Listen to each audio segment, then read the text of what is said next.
Hello guys, we are discussing occupational health and safety. अच्छा जी, work place hazards. Work place means जहाँ पे आप काम करने जाते हैं, सही। वहाँ पे हैज़र्ड्स, हैज़र्ड्स की क्या डेफिनेशन है? Anything that has potential to harm और इंजरी, सही है।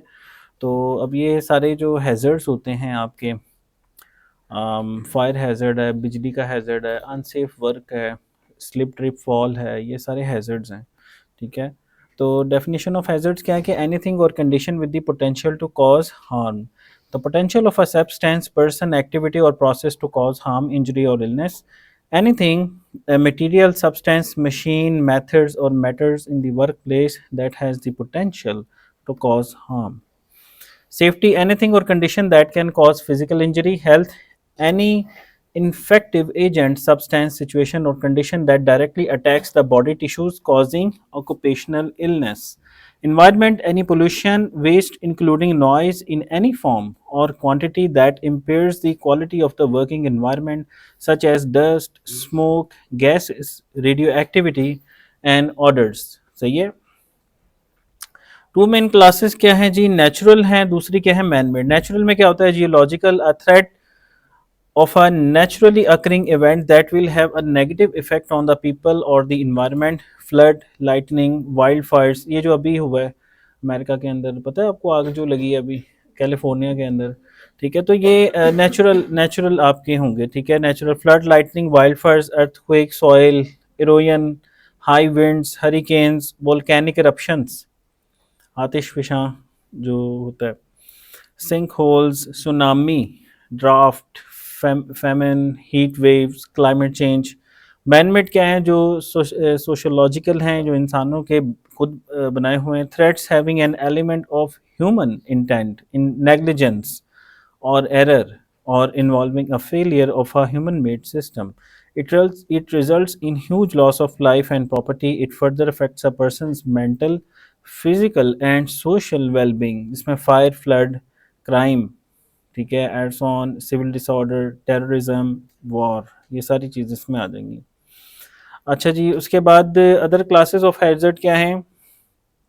Technology. A hazard originating from technological or industrial conditions, including accidents, dangerous procedures, infrastructure failures, or specific human activities that may cause loss of life, injury, or illness, or other health impacts, property damage, loss of livelihoods and services, social and economic disruption, or environmental damage. Structure collapse, communication fallouts, transportation, electrical fallouts, explosion and outages, nuclear fallouts। ये भी हुआ था ना एक काफ़ी साल पहले, एक आपका न्यूक्लियर प्लांट वो हो गया था, डिस्टर्ब हो गया था जापान के अंदर, आई थिंक का पूरा शहर फिर वो अफेक्ट हुआ था इससे। तो CBRN, warfare, chemical, biological, radiation, nuclear और and threat of terror against a nation, mass destruction, industrial pollution है, फायर्स हैं जो आजकल हुआ है। Behavioral में कहते हैं other class of hazard. This is a reaction by person subjected to a specific conditions of work and materials which result in physical harm, health and injury. How people behave at work and create hazardous conditions. ठीक है, responsible behaviour होना चाहिए। अगर irresponsible behaviour होगा, वो बंदा एक hazard है अपने लिए भी और अपने आसपास के जो कोलीग्स है उनके लिए भी। अपने लिए तो वो है ही है, ठीक है, लेकिन उसकी वजह से उसके आसपास के लोग भी डिस्टर्ब होंगे, सही है। तो irresponsible behavior, horseplay, pranks, leaving objects in pathways that cause obstruction and tripping, running and rushing to different points about the workplace, using hazardous substances dangerously and carelessly. Specific hazards में क्या आते हैं जी? Physical है, doors है, stairs है, platforms and ladders, ये जो सीढ़ी होती है, फायर है, फॉलिंग ऑब्जेक्ट्स है, manual handling, noise, vibration, temperature, radiation, lighting and air quality. Mechanical में आते हैं जी electricity, machinery, equipment, pressure vessels, dangerous goods, forklifts और क्रेन्स। केमिकल में क्या आते हैं जी? लिक्विड्स होते हैं, तेजाब वगैरह, ठीक है, cleaning agents, dust and fumes from processes, acids, poisons, dangerous substances. Biological में क्या आते हैं जी? Bacteria, virus, pathogens, mould, mildew, insects, vermin, ये जो फंगाई होती है, एनिमल्स। और साइकोलॉजिकल में क्या आता है जी? वर्क प्लेस स्ट्रेसर्स, टेंशन, ठीक है, स्ट्रेसर्स। एर्गोनॉमिक्स, कि आप कैसे जॉब परफॉर्म कर रहे हैं, आपका लेआउट क्या है, वर्किंग वर्किंग वर्किंग आप कैसे करें, फिजिकल लेआउट क्या है आपका, जॉब का लेआउट आपका कैसे है, ठीक है, स्ट्रेन, ओवर एक्सर्शन है। अच्छा जी, मैनेजमेंट ऑफ हैज़र्ड्स, ये बहुत ज़रूरी है भाई, क्योंकि हैज़र्ड को अगर आप मैनेज नहीं करेंगे, उसको मैनेज से क्या मुराद होता है, उसको कंट्रोल करना। कंट्रोल करके उसका जो नंबर होता है, जो मैंने आपको पहले बताया हुआ कि नंबर हम कैसे निकालते हैं, लाइक्लीहुड मल्टीप्लाइड बाय सेवेरिटी, उस नंबर को कम करना है हमने, ठीक है। All aspects of the work place should be covered by a general risk assessment process that will reveal the significant hazards present and control measure in place. Risk is the likelihood of a substance, person, activity or process to cause harm, injury or illness. Likelihood का मतलब होता है probability. For example, आप एक ludo का दाना है, अगर आप फेंकते हैं, लूडो के दाने में कितने साइड्स होते हैं, 6। फेयर, फेयर सही वाला हो, वो 2 नंबर ना हो, ठीक है, सही वाला दाना हो, तो 1/6 प्रॉबिलिटी है हर नंबर की। इसी तरह कॉइन है, coin must also be fair, उसको आप करेंगे हेड या टेल की, क्या प्रॉबिलिटी होगी, 0.5 यानी 50% होगी। तो the likelihood of a substance, person, activity or process to cause harm, risk can be reduce, hazards are controlled by the good management. अच्छा, उसके बाद आते हैं हैजर्ड रिडक्शन स्टेप्स में, ये इंपॉर्टेंट है भाई। हैजर्ड रिडक्शन स्टेप्स, आइडेंटिफिकेशन, सबसे पहले उसको आइडेंटिफाई करेंगे भाई प्रॉब्लम है किधर, लुक फॉर दी हैजर्ड, फिर उसको असेस करें एंड एवेलुएट करें। असेसमेंट एंड एवेल्युएशन मीन्स उसको क्वान्टिफाई करें। Decide who might be harmed, how and to what extent, controls, ये भी इंपॉर्टेंट है, फिर उसको कंट्रोल करें। Decide whether the existing precautions are adequate or more should be done. Monitoring, फिर उसको करने के बाद उसको मॉनिटर करने के क्या फ़ायदा हुआ, कंट्रोल एक्शन करने के बाद आपको उसका बेनिफिट हुआ या नहीं हुआ। Periodic checking for the continuous improvement. Identification of hazards, information sources, क्या कहाँ कहाँ से मालूमात आपको मिल सकती हैं, एम्प्लॉय से मिल सकती हैं, अनसेफ एक्ट से मिल सकती हैं, अनसेफ कंडीशंस हैं, ऑपरेटर्स हैं, इन्वेस्टर्स हैं, stake holders, suppliers, guides, MSDS, ये एक रिपोर्ट होती है, ठीक है। मटेरियल सेफ्टी डेटा शीट कहते हैं इसको, material safety data sheet, MSDS, ठीक है। Warnings and safety professionals and legislation, unions, training, discussion, complaints, interviews, inspections, accident reports, investigations, quality control, process observation, house keeping observation, finish product, equipment manuals, magazines, reading, feedbacks, surveys, audits, records, common and natural senses, past experience, good judgment.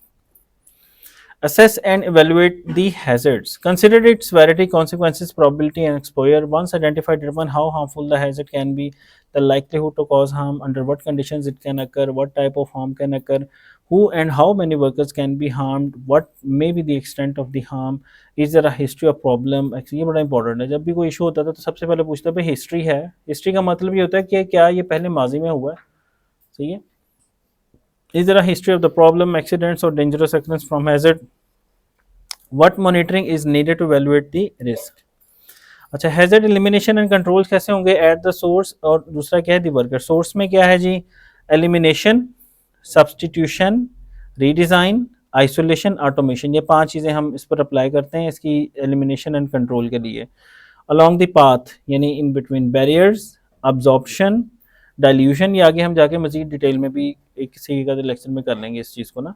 Dilution, guards, screens, exhaust systems, और finally worker में क्या है कि जी automated और remote controls, rotation और रीस्केजुअलिंग, personal protective equipment, ठीक है। ये हमारे नॉर्मली तरीक़ेकार होते हैं। इंजीनियरिंग कंट्रोल्स, इंजीनियरिंग कंट्रोल्स क्या होते हैं कि removing the hazard from the worker. Designing the work place and process also ensure professional installation of the machine and equipment, यानी आप मशीन इक्विपमेंट को लगाए ही इस तरह कि वो हैजर्ड कम हो जाए, यानी उसकी इंस्टॉल ही उसको इस तरह से किया जाए। इसमें आइसोलेशन है, लॉकआउट डिज़ाइन है, मॉनिटरिंग एंड वार्निंग इक्विपमेंट है, प्रोसेस एंड प्रोसीजरल चेंजेस है, उसमें नॉलेज होना चाहिए, आपके पास सिस्टम का नॉलेज होना चाहिए। दूसरा, आप इसकी सिस्टम को मेंटेन करना चाहिए, सिस्टम शुड बी मेंटेन, यानी उसको आप पीरियोडिकली चेक करें। अब मसलन आपके पास एक गाड़ी, आप ना उसका कोई तेल बदलाते हैं, ना उसको कभी आपने टेक्नीशियन को दिखाया, नई गाड़ी ले ली आपने हैं और साल वो ऐसे ही चलाते ही रहे हो बस, तो क्या ख्याल है कि वो सही चलेगी? वो भाई जवाब देगी कहीं ना कहीं जाकर, बड़ा गंदा जवाब दे देगी, उसका इंजन ख़राब हो जाएगा। और कहीं क्या पता ऐसी जगह पे जाके जवाब दे जाए जहाँ पे आपको उसकी सबसे ज़्यादा ज़रूरत है, खुदा ना खास्ता आप हॉस्पिटल जा रहे हैं किसी इमरजेंसी में, वहाँ पे वो जवाब दे सकती है, क्योंकि आपने तो उसको मेंटेन ही नहीं किया। बात समझ रहे? तो नॉलेज, मेंटेनेंस और प्लांट एंड इक्विपमेंट। अच्छा जी, एडमिनिस्ट्रेटिव कंट्रोल्स में क्या होता है कि removing the worker from the hazard, यानी हम इस तरह से करेंगे काम कि हम वर्कर को दूर करें हैजर्ड से, ठीक है। एक्सीडेंट इंसिडेंट रिपोर्टिंग प्रोसीजर्स, ठीक है। परमिट टू वर्क सिस्टम इसका एक होता है कि भाई कोई भी काम करने से पहले ऐसे नहीं कि मुंह उठा के काम करने चले जाएंगे, परमिट होगा, एडमिनिस्ट्रेशन होगी, समझ रहे हैं आप। तो एडमिनिस्ट्रेशन का मतलब ये होता है कि उसमें कुछ एडमिन रिलेटेड टास्क डाल देते हैं काम के अंदर, ठीक है। उसमें इफेक्टिव सेफ्टी पॉलिसी है, develop rules standards and safe works of the work, performance measurement, training, education, good communication, use of job safety analysis, housekeeping and maintenance, monitor permit performance and follow up shortcomings, quality assurance and safety और purchasing. अच्छा, इसमें next also जो आता है इसमें personal protective equipment, ये क्या चीज़ होती है, पीपीई, जिसमें आपके हेलमेट, ठीक है, हेलमेट हो गए, आपकी आपकी जो है वो सेफ्टी गॉगल्स हो गई, ग्लव्स हो गए, फिर डांगरी जिसको कवरऑल, कवरऑल यानी आपने कवरऑल पहनी है, और safety shoes, ear plugs, ear plugs, year muff भी हो सकता है। अच्छा, और क्या हो सकता है, और अगर वेल्डिंग कर रहे हैं तो फेस शील्ड, सही है। तो insulate the worker, use only when all the points are exhausted and the hazard cannot be corrected through substitution or design, यानी जब बाकी सारी चीज़ें हो जाएं तो उसके बाद आपने किस पर आना है, पीपीई पर आना है, ठीक है। Selection, where there is no immediate way to control the hazard by more effective means when the employee is a temporary measure while more effective solutions are being installed. Shortcomings इसमें क्या होती हैं, it can not eliminate और reduce the hazard, अब आप hazard को expose हैं, ठीक है, और if it fails the worker is expose to full destructive effects of the hazard.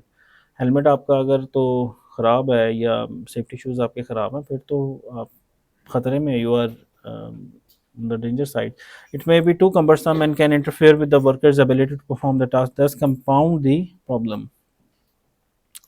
Principles of prevention में फिर क्या आ जाता है जी, हायरार्की ऑफ कंट्रोल्स आ जाती है।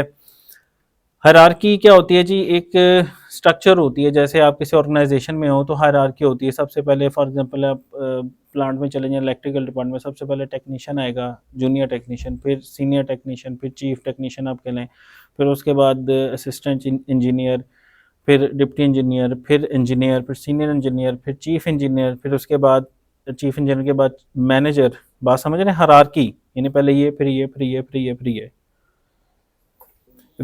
सबसे पहले क्या तरीका है जी, अवॉइडेंस, अवॉइडेंस ये अब हायरार्की अवॉइड करें, number one. Number two, evaluating the residual of hazards, फिर combating at the source, adapting the work to the individual, adapting to technical progress, substitution, ये सारी आगे हम डिटेल में करेंगे स्टेप बाय स्टेप, इनमें बड़ी डेप्थ है हर एक चीज़ के अंदर। Develop a coherent involving all aspects at work, collective protection overrides individual protection, appropriate instructions to all employees. अब मॉनिटरिंग एंड रिव्यूइंग आगे आते हैं, मॉनिटर और रिव्यू करना, ठीक है, कि क्या हमने जो काम किया है, कंट्रोल सिस्टम लगाया है, is it okay or not, ठीक है। Monitor and review when condition changes, इसमें न्यू मशीनरी है, change in process, new hazards, new information, change in legislation, change in the workforce, new employees. अच्छा जी, change in legislation, change in the work force, new employees, post accident risk investment, accident हो गया उसके बाद भी उसको risk assessment उसकी करें, कोई ये दोबारा ना हो जाए ना, एक एक्सीडेंट हो गया उसके बाद उसको मतलब कवर करें, उस चीज़ को, उस जगह को कवर करें। Effectiveness of the controls, where hazards cannot be eliminated, control measures must be implemented to reduce it to an acceptable level.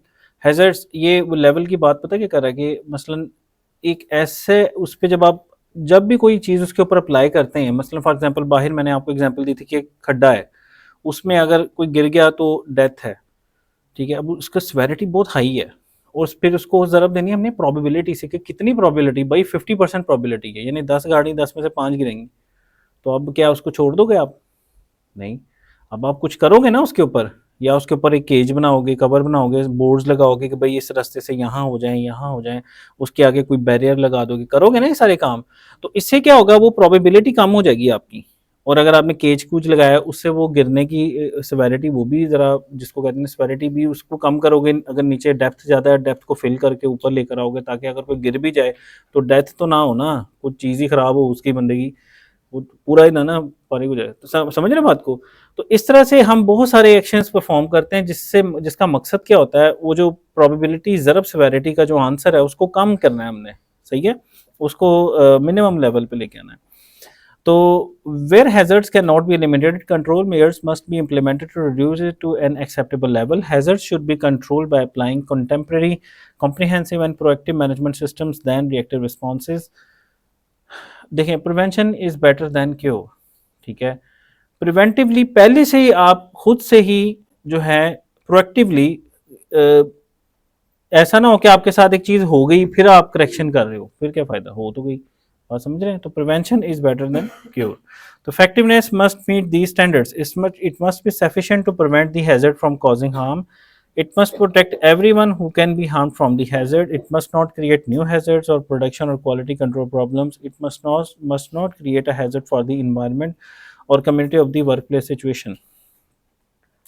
Routes of entry: chemical and biological hazards can be transmitted into the human body by various agents, pathogens, and other forms through the four main routes of entry: inhalation, taken into the body through the lungs; absorption, taken into the body through skin; ingestion, taken into the body orally; injection, direct entry, taken into the body through broken skin. ठीक है, तो ये आपके जो है एक इंसान के अंदर जो उसका सिस्टम है, जिससे जो है वो उसके अंदर एंट्री हो सकती है, रूट्स ऑफ एंट्री। तो the most common route of entry is inhalation, since all organisms must breathe in oxygen to live. ठीक है, सांस के जरिए। तो hazard that cause immediate harm such as injury from an accident are termed acute, उनको acute कहते हैं, जो कि इमीडिएट हार्म, फौरन जिससे फौरन नुकसान होता है उसको एक्यूट कहते हैं। While chronic hazards where the harm is not experience immediately due to prolong exposure to the health hazard, यानी दूसरा होता है क्रॉनिक। क्रॉनिक का मतलब कि बहुत ज़्यादा अरसे तक आप एक्सपोज हैं, इमीडिएट नहीं हो रहा लेकिन आहिस्ता आहिस्ता वो अपना असर दिखा रहा है। ठीक है, तो chronic hazards where the harm is not experienced immediately due to the prolong exposure to the health hazards. उसके बाद responsibility sport prevention is the first and safest and also the most effective measure of control for safety, health and environmental hazards. Safety professionals must become familiar with health and safety issues in the workplace because it's their responsibility to manage the safety and health matters. और solicit the services of a specialist, यानी specialist को बुला रहे हैं अगर खुद नहीं पता तो, of specific safety situations for safety successful safety management. जी, आज के लिए इतना ही। Thank you very much for listening.